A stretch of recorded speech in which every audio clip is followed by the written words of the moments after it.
Nathan Valentine, everybody. Ralph Norman's been a freedom fighter every step of the way. Keep fighting for freedom, Ralph. I'll be with you shortly.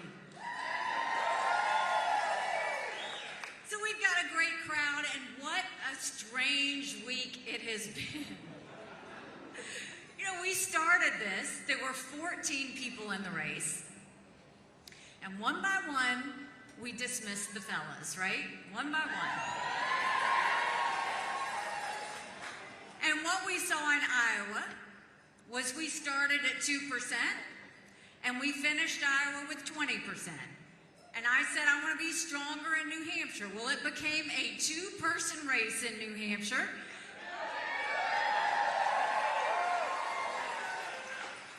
And we got to 43%.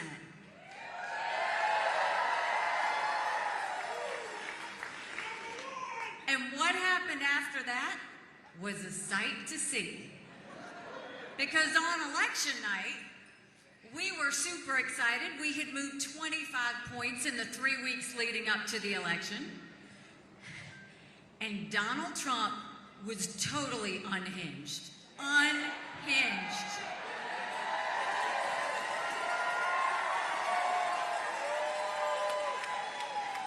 He was a bit sensitive, and I think his feelings were hurt, but he threw a temper tantrum out on stage, seriously.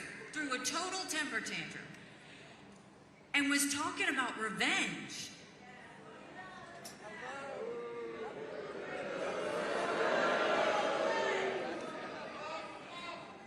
So after he talked about revenge and had a little something to say about me, that's fine, we raised $1 million online right after he did that.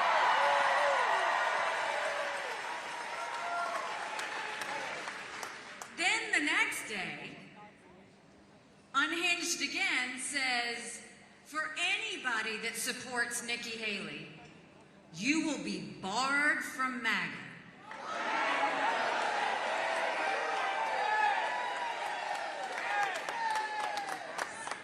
So we had a little fun with that. We started selling t-shirts that said barred permanently. We sold 10,000 t-shirts. We raised another $1.6 million.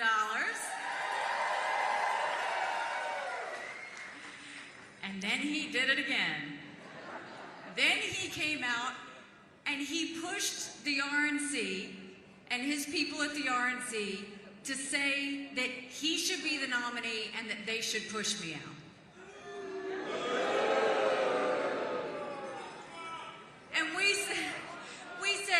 Only 2 states have voted. There are 48 more that have to vote.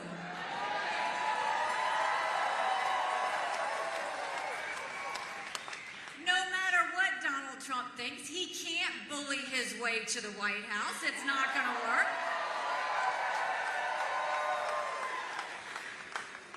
And after he did that, we raised another $1.4 million.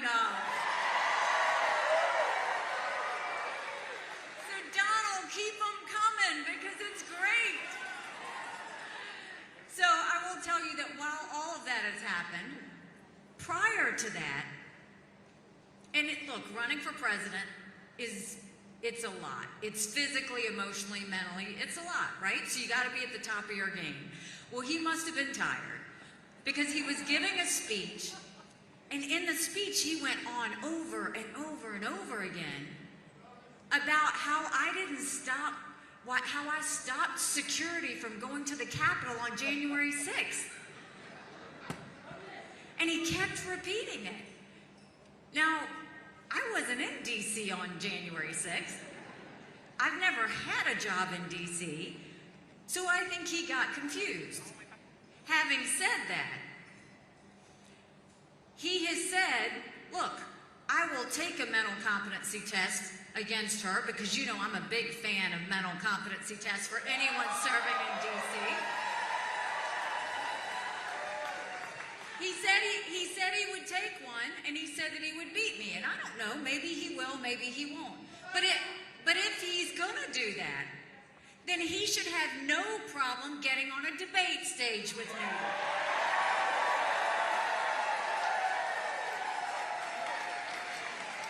Because that's the ultimate mental competency test for anybody that wants to run for president. So I put that back out there, that he has no reason to fear. Come on up, let's do a debate, let's see what happens, and let's let this election play out the way it's supposed to play out. And then it went further. And here he had a court case yesterday, and to be honest, I have not kept up with any of his court cases. I don't know exactly what he's been charged, what he's been found innocent, what he's been found guilty. I know there's 91 charges, but I truly have been focused on running for president and not these other things. But I know that that they came down and they're asking for a lot of money from him. And so I hear him sitting there ranting on how unfair this is. But this is the issue that I have. Maybe it's fair, maybe it's not. I don't know. But what I do know is all that time that he's spending in a courtroom defending himself, he's not fighting for the American people.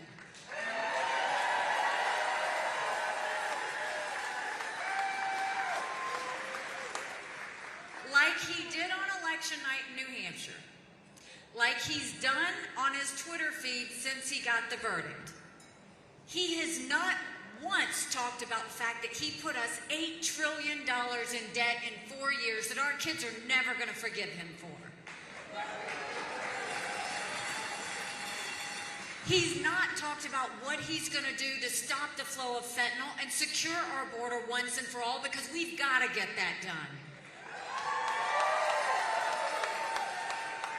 He hasn't talked about how we're going to get our kids reading again. He hasn't talked about how he's going to bring law and order back to this country. He hasn't talked about how he's going to deal with any of the wars that are happening. And what I worry about for all of us is these court cases are going to go on for another year. And you know who sees that? Russia, China, Iran. That's who sees that. That's why I'm worried. That's the problem I have.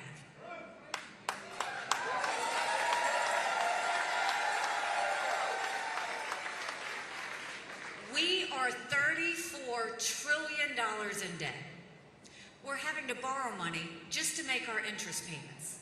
China owns some of that debt. Now, I would love to tell you that Biden did that to us. But I've always spoken in hard truths to you, and I'm going to do that with you today. Our Republicans did that to us too.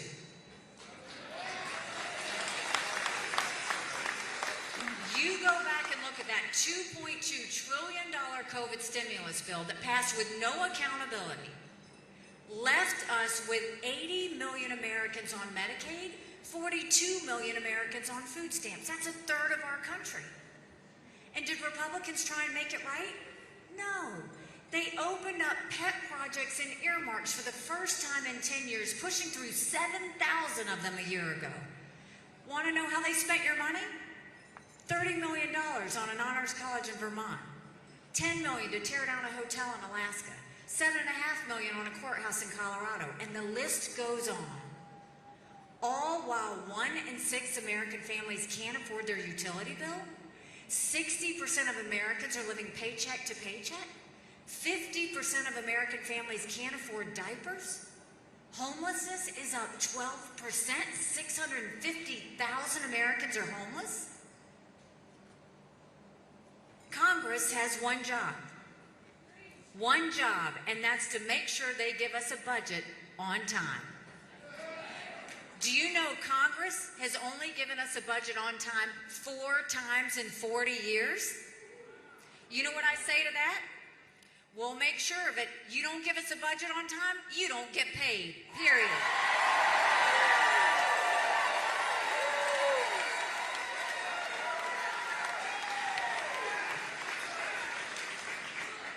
We will make sure we start with our economy by making sure we claw back the over $100 billion of unspent COVID dollars that are still out there.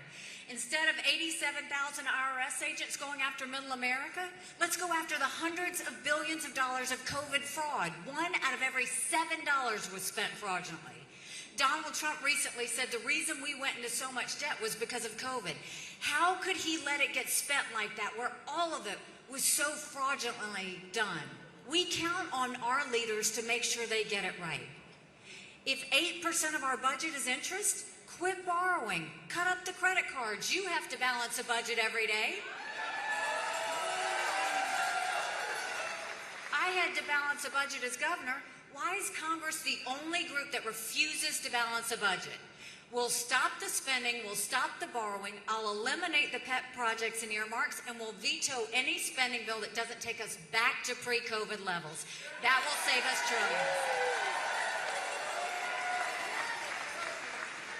Then we're going to reduce the size of the federal government. We're going to take as many federal programs as we can and send them down to the states. Think education, think healthcare, think welfare, think mental health.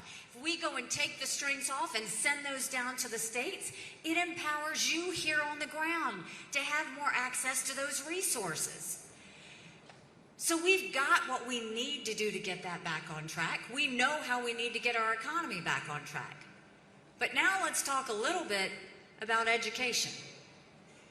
Do you know right now in America, only 31% of 8th graders are proficient in reading? Only 27% of our 8th graders are proficient in math. If we don't do something and do something quick, we're going to be in a world of hurt 10 years from now. What we did in South Carolina, we need to do across the country. Instead of pushing kids forward, we started holding them back. We brought in their parents. We did reading remediation. We set them up for success. We've got to do that across this country. We've got to get our kids reading again.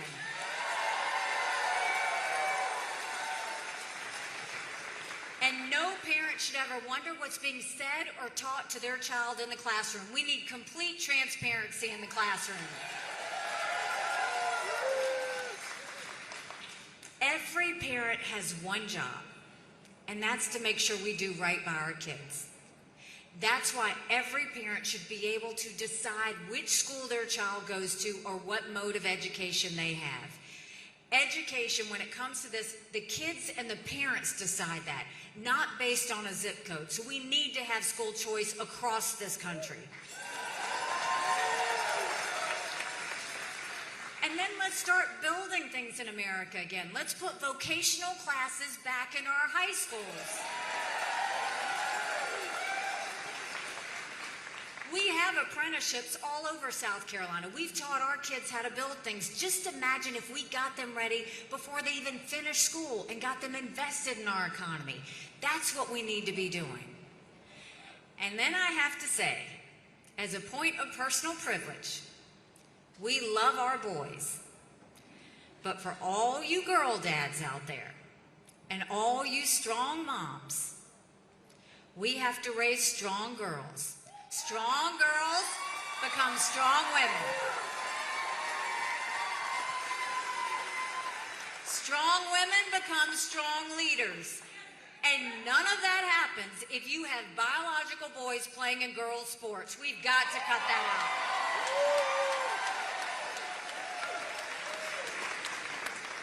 And then when it comes to the border, this doesn't even look like the United States of America, what's happening. I'll take you back to when I was governor. We passed the toughest illegal immigration law in the country. President Obama sued me over it, and we won.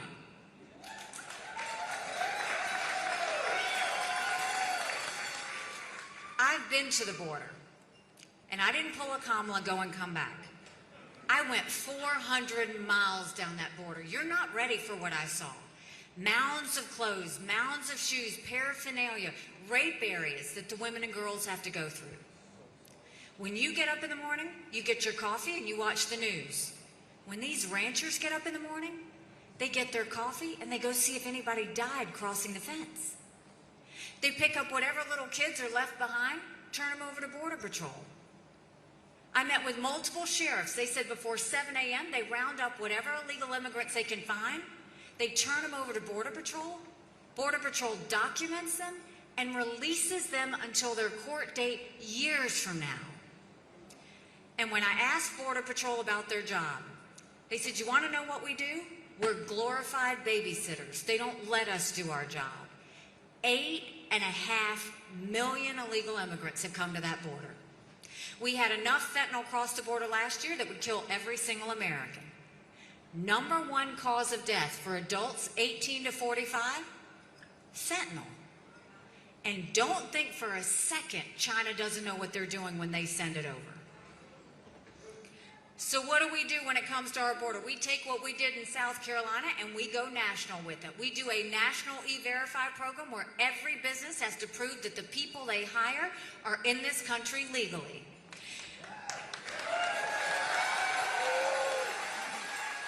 We defund sanctuary cities once and for all. No more safe havens in America. We put 25,000 Border Patrol and ICE agents on the ground and let them do their job. We go back to the Remain in Mexico policy so that no one even steps foot on U.S. soil. And instead of catch and release, we go to catch and deport. That is how we will stop what's happening on the border.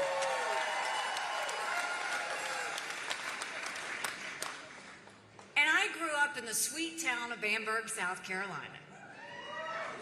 And my parents always taught me, you take care of those who take care of you. But I'm going to ask you if we're taking care of those who take care of us. Right now in America, over 35,000 of our veterans are homeless. 1 in 3 suffers from PTSD or thoughts of suicide. We lose 22 heroes a day to suicide. If a veteran needs a doctor's appointment, on average, takes 29 days. Why 29 days? Because on the 30th day, they can go to the doctor or hospital of their choice. So midway through the 29 days, they get a call to reschedule, and the clock starts all over again. It's shameful how we treat our veterans. Now, I'm the proud wife of a combat veteran. He served in Afghanistan.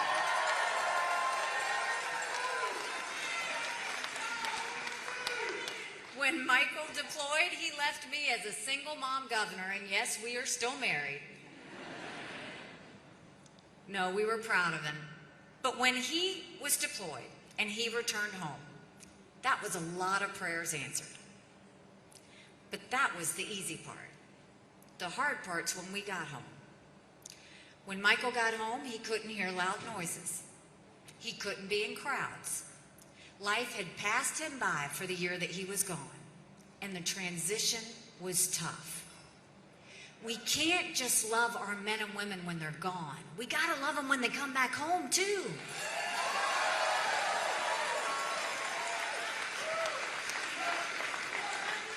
You can't do a 2-week transition and say you're on your way. We got to take care of them for the long haul. So that's why we need to do telehealth so they have the mental health care they need right when they need it. They should be able to go to the doctor or hospital of their choice. They've earned that right.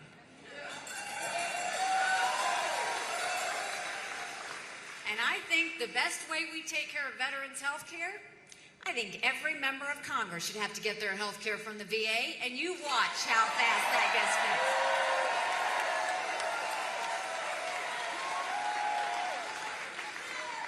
It'll be the best health care you've ever seen, guaranteed. And then there were 2 things that Russia, China, and Iran never wanted us to have when I was at the United Nations. That is true. That is true. They never wanted us to have a strong military, and they never wanted us to be energy independent. We won't be energy independent. We will be energy dominant. We'll get the EPA out of the way. Right now, they care more about sagebrush lizards than they do about whether we can afford our utility bill. We will speed up our permitting. We will speed up our pipelines, including the Keystone Pipeline. And can you believe that Joe Biden now wants to stop our ability to export liquefied natural gas? That's the biggest gift to Russia you could ever give, because you're ensuring that they're going to get a ton of money and they're going to take over the liquefied natural gas space. It's ludicrous to do that. I saw Joe Biden's coming to South Carolina tomorrow. He needs to know he's coming to a state that believes in freedom. He needs to know that we don't want him telling us what kind of car to drive, what kind of stove to use, whether we can have a dishwasher or not. You know, I just came from the live free or die state of New Hampshire. I think we need to make it a live free or die country is what I think we need to have. So we'll export as much liquefied natural gas as we can. We'll do all of the above.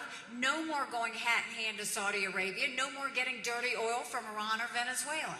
We will make sure that we turn our energy sector into an economic powerhouse. And we've talked a lot about the things that we're going to do in D.C. But one that I think is really important. Don't you think it's finally time we had term limits in Washington, D.C.?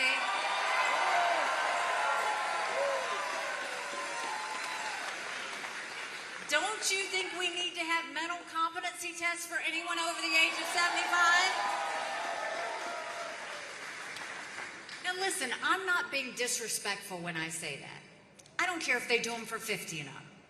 We all know people who are over 75 that can run circles around us. That's not the issue.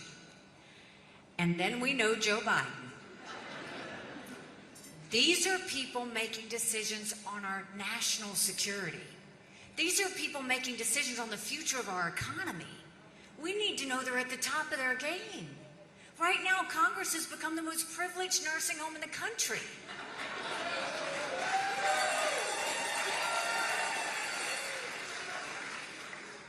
And then let's talk about national security. The world is on fire, literally. You've got a war in Europe. You've got a war in the Middle East. You've got North Korea testing intercontinental ballistic missiles capable of hitting the U.S. You've got China on the march. But make no mistake, none of that would have happened had we not had that debacle in Afghanistan. The idea that Michael and his military brothers and sisters who served there had to watch us leave Bagram Air Force Base in the middle of the night without telling our allies who stood shoulder to shoulder with us for decades because we asked them to be there. Think about what that told our friends. More importantly, think about what that told our enemies. And now you have Congress saying, do we support Ukraine or do we support Israel? Do we support Israel or do we secure the border? Don't let them lie to you like that. That's a false premise and it's not fair. Let me tell you why. First of all, I don't think we should ever give cash to any country, friend or enemy, because you can't follow it and you can't hold it accountable.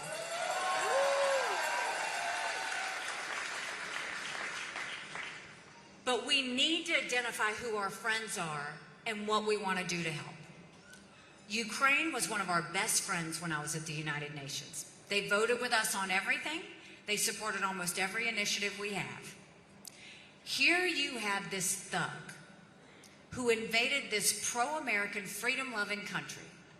500,000 people have died because of Putin. Now, when you look at that situation and you see what they have to do, what does that mean for us? Pro-American, freedom-loving countries, if we don't stick together, we will go to the wayside. Now, the reason, if you are one of those people saying, why should I care about Ukraine? You have a perfect, legitimate reason to ask that. What makes me mad is no one is answering you. No one is telling you why you should care. I'm going to tell you why you should care. I saw at the United Nations every day, terrorists, thugs, and dictators always tell us what they're going to do. They're amazingly transparent. Hamas said they were going to go into Israel. They did. China said they were going to take Hong Kong. We watched it during COVID. Russia said they were going to take Ukraine. It happened. China says Taiwan is next. We better believe them.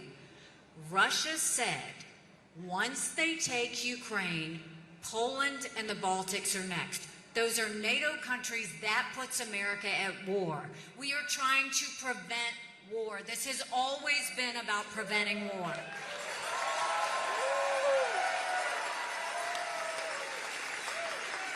Now, the truth that they don't want to tell you is, if we support Ukraine, that's only 3.5% of our defense budget. The Europeans have put in more than that, and they should. It's their neighborhood. Now you go to Israel. It's horrific what happened on October 7th. For anyone that says, why should we care about Israel? God help us if we don't get this one right. Israel is a bright spot in a tough neighborhood. They are the tip of the spear when it comes to defeating terrorism. It has never been that Israel needs America. It has always been that America needs Israel. And on that day of October 7th, when Hamas came in and they beheaded those people and burned those babies alive and took those girls from the concert and raped them and dragged their naked bodies through the streets of Gaza, what did they say? Death to Israel, death to America. That's why we have to care. If we supported Ukraine and we supported Israel, that's only 5% of our defense budget. Now, securing our border is priority number one. No ifs, ands, or buts about it. They've done enough of giving excuses and putting it off. America right now is acting like it's September 10th. We better remember what September 12th felt like, because it only takes one to cause a 9/11 moment. If we supported Ukraine and Israel and secured the border, that's less than 20% of Biden's green subsidies. So don't let them tell you you have to choose. A president and Congress has to choose national security. A president and a Congress has to choose preventing war. A president and a Congress has to choose protecting Americans. That is their job, their number one job.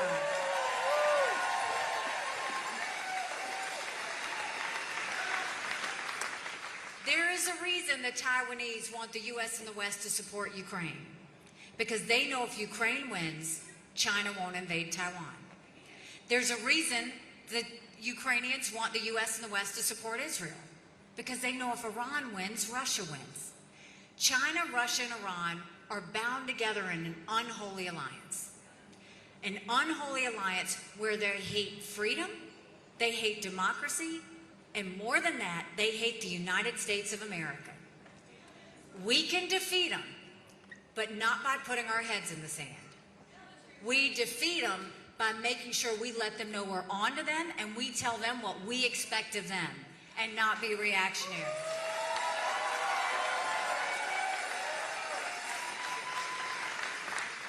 Now, I'll give you a story. When we moved the embassy from Tel Aviv to Jerusalem at the UN, I was happy. The entire world condemned us, and I was happy to take that on and take the heat that they were giving, and I gave it right back to them. But I was so mad because America always has been able to put our embassy wherever we want. We always put it in the capital of every country. Jerusalem is the capital of Israel. We were acknowledging a truth.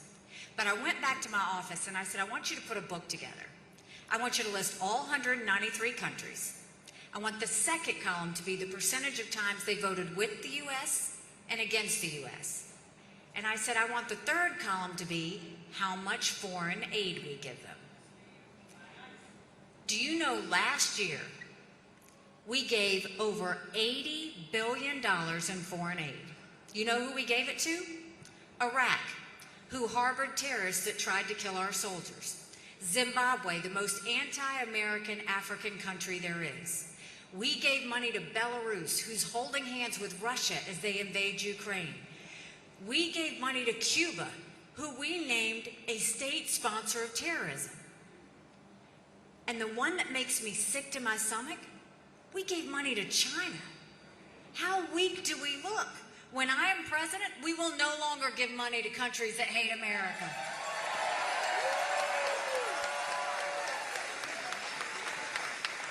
I took that book and I gave it to President Trump and I said, quit trying to buy friends, quit paying off enemies. That's not how we become strong. And we'll take care of it. But the one we have to take care of more than that, our #1 national security threat, China. China's been planning war with us for years. And I'm not exaggerating. They've already infiltrated our country. They've purchased 400,000 acres of U.S. soil, most recently near Grand Forks Air Force Base, where our most sensitive drone technology is. They put millions of dollars into our universities, stealing our research, spreading Chinese propaganda. We all got upset with the Chinese spy balloon, right? We have beautiful beaches. That's not why that balloon came over. It's because we're a strong military state. Now we know it connected with a U.S. internet company and sent all that surveillance to China. But what about the fact that 90% of our law enforcement drones are Chinese? Now think about all the mini surveillance that happens. Then you go and you look, there's certain technologies that build up China's military and threaten America. The Biden administration approved 70% of those last year. Trump administration approved even more than that. They've got Chinese police stations throughout our country. They've got a Chinese spy base going off our shores in Cuba. And they're building up their military at a scary pace. China now has 500 nuclear warheads. That's 100 more than they had last year. They have the largest naval fleet in the world. They have 370 ships. They'll have 400 ships in 2 years. We won't even have 350 ships in 2 decades. They're doing artificial intelligence, they're doing cyber, they're doing space, they're developing hypersonic missiles. We've barely gotten started. And now China's the lead developer of neurostrike weapons. Weapons engineered to change the brain activity of military commanders and segments of the population. That's who we're talking about. And Biden wants to tell you that China is a competitor. I dealt with China every single day. China never saw us as a competitor. They always saw us as an enemy. We've got to start looking at them the way they look at us. And the way we do that, no more sale of land to China, and let's take back the land they already purchased.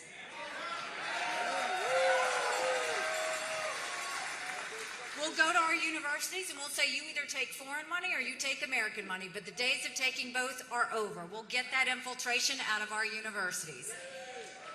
We will blacklist all the technology that we don't want China to have.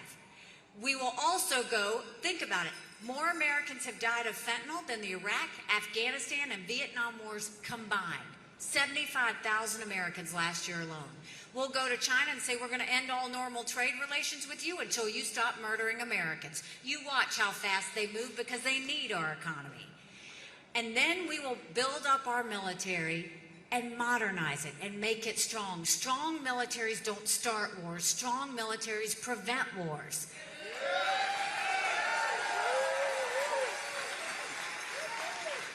We have too many generals looking at wars of the past, land, air, and sea.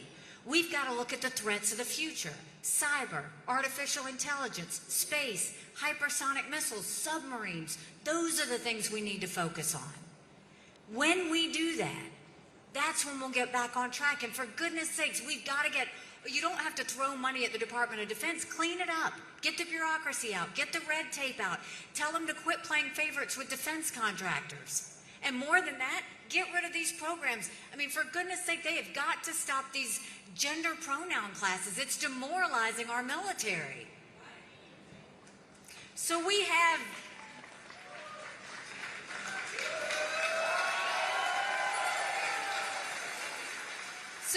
the answers on domestic solutions, and we have the answers on national security.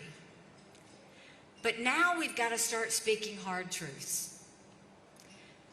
Republicans have lost the last 7 out of 8 popular votes for president. That is nothing to be proud of. We should want to win the majority of Americans. But the only way we're going to win the majority of Americans is if we send a new generational conservative leader to the White House. That's the only way.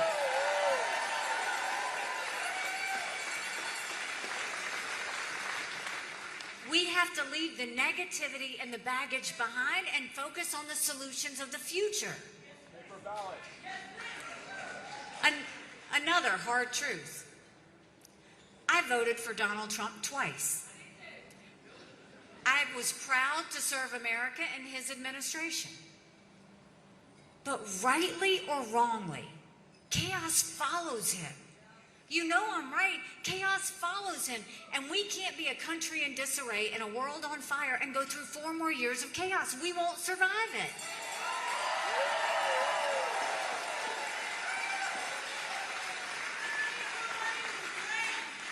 And then you look at another hard truth.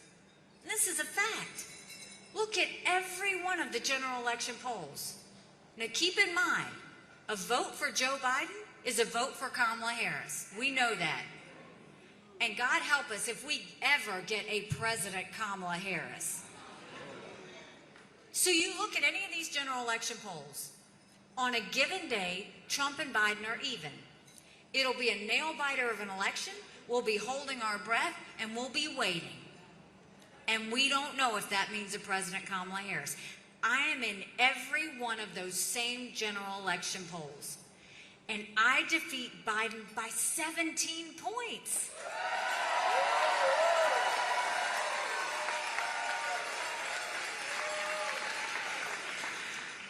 Trump got mad and he said it was a dirty poll. And it's funny, it was Wall Street Journal, but it was his pollster that did the poll.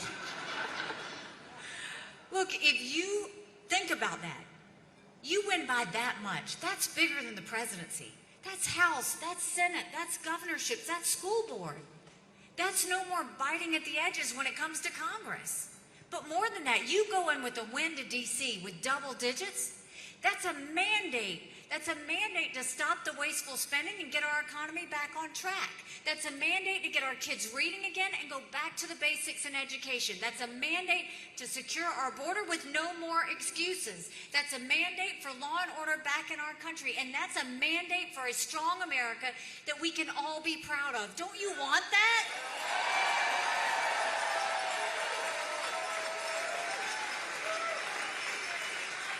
Because we could have that. But in order to have that, it's going to take a lot of courage. Courage from every single person here. Courage for me to run. Keep going. And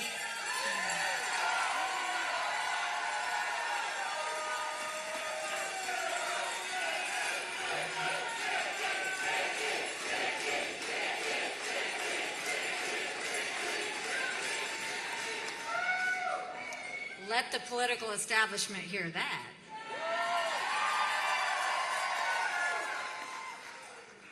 And that means courage for every one of you to know, don't complain about what happens in a general election if you don't vote in this primary. It matters. This is a decision on whether you want to go forward or do more of the same. More of the same is not just Joe Biden. More of the same is Donald Trump. 75% of Americans have said they don't want a Trump-Biden rematch. The majority of Americans disapprove of Trump and disapprove of Biden. Both of those men, aside from what they want to say about the economy, put us trillions of dollars in debt that we're having to pull out of. And do we really want to go forward with 2 candidates who are in their 80s? We need somebody who can do 8 years solid, no distractions.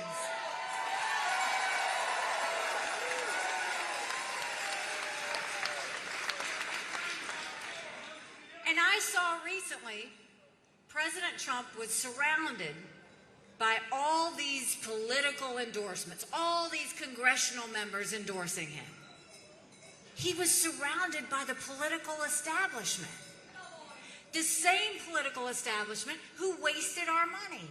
The same political establishment who didn't secure our borders. The same political establishment who allowed fentanyl to flow through. The same political establishment who's given us absolutely nothing for the last several years.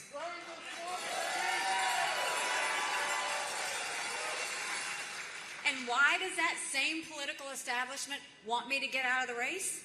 Because I said we needed to have term limits in Washington, D.C. Because I said that if they didn't get us a budget on time, they don't get paid. And then I see the South Carolina establishment. Now let me remind you a little bit about what we did together. We did some great things together. We came into a state that had 11% unemployment, thousands of people on welfare, and South Carolina was the butt of the jokes. And we all got together and we rallied. And what did we do? We passed the toughest illegal immigration law in the country. We said if you've got to show picture ID to buy Sudafed, you've got to show picture ID to get on a plane, you should have to show picture ID to protect the integrity of the election process. We passed voter ID in South Carolina. We passed tort reform. We did pension reform. We paid down our debt. We built up our coffers. We cut taxes. We did things. We brought the unemployment from 11% to 4%. We announced jobs in every county in the state. And by the time I left, we were known as the Beast of the Southeast.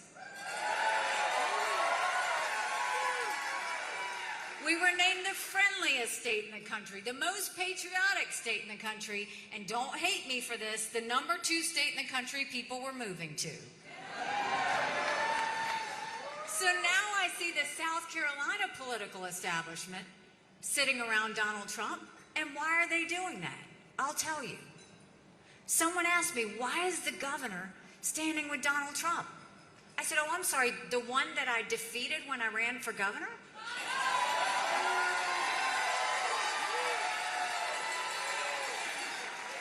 So then they asked, well, why is all the state house legislators? Why? And I'm sorry, I said, the ones that I made show their votes on the record, the ones that I made pass ethics reform where they had to disclose their income to all of you, the ones where I vetoed $500 million worth of pet projects and earmarks, those, you can have them.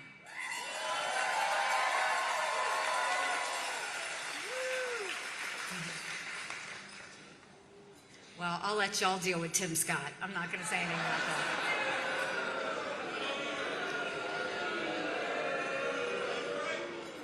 So, this is what I'll tell you. We have fought these fights before. And what I know about South Carolina, we're fighters. We're tough. We know the BS from not. We don't want the political establishment.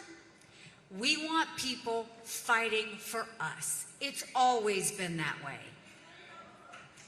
I fought for you as governor. I will fight for you as president.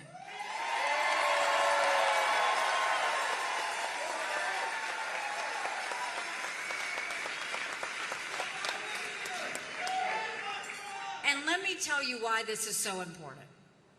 6 months ago, I dropped my husband Michael off for another year-long deployment. And I watched him and 230 soldiers pick up their 2 duffel bags of belongings to go to a country they'd never been, all in the name of protecting America. They're willing to sacrifice their lives and their families because they still believe in this amazing experiment that is America. So if they're willing to sacrifice for us there, shouldn't we be willing to fight for America here?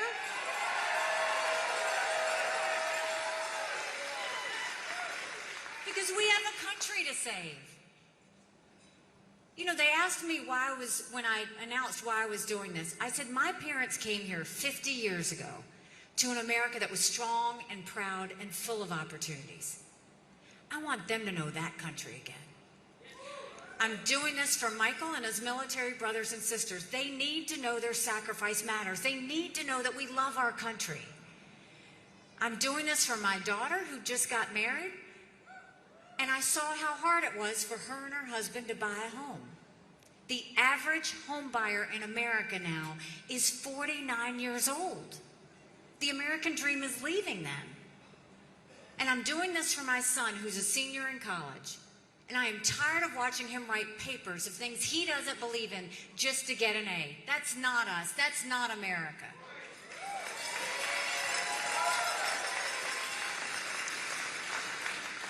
And for the first time, 81% of Americans don't think their kids are going to live as good of a life as we did. We can't be okay with that. I'm not okay with that. We do have a country to save. But I'll tell you this. If you will leave here and take a yard sign with you, go to NikkiHaley.com, sign on to volunteer, to help, to get a t-shirt, whatever you want to do, just get involved. Go tell 10 people. Our goal right now, we all know friends who only vote in general elections. We need everybody out to vote on February 24th.